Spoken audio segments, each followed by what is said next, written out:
Shalom, I'm Kayla Sprague, and welcome to this week's All Israel Prayer Points, right next to the Old City here in Jerusalem. Just a few streets away from here, major decisions are being made that impact Israel's security and future. As we stand in prayer today, we recognize that leadership changes bring both challenges and opportunities.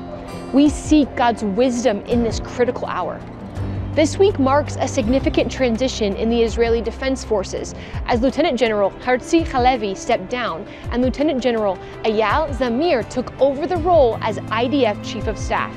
This shift comes at a time when Israel is still engaged in a war on multiple fronts, against Hamas in Gaza, threats from Hezbollah in the north, and the increasing global pressure on all sides.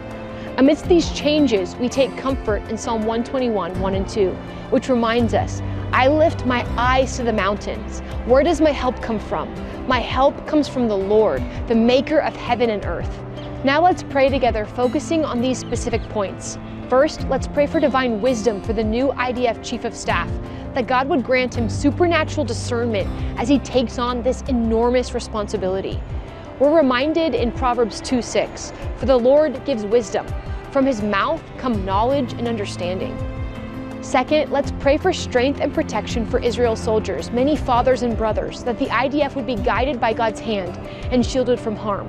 Psalm 91 reminds us, for he will command his angels concerning you and guard you in all of your ways. Let's also pray for stability among Israel's leaders, that political and military leaders would work together with clarity and resolve.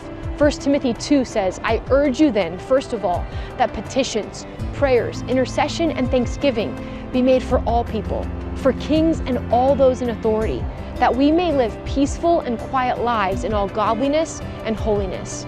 And fourth, let's pray for protection over Israel's borders, that God would expose and thwart every plan of the enemy. Isaiah 54 declares, no weapon formed against you will prevail, and you will refute every tongue that accuses you. And finally, let's trust in God's sovereignty, amidst the uncertainty that Israel would put its trust in the one that never changes. Daniel 2 reminds us, he changes times and seasons. He disposes kings and raises up others. He gives wisdom to the wise and knowledge to the discerning.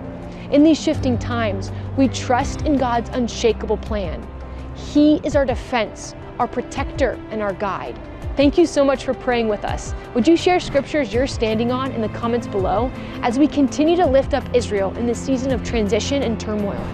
Please subscribe to our channel for ongoing updates here on the ground in Israel, and visit allisrael.com for the latest coverage. I'm Kayla Sprague with All Israel News.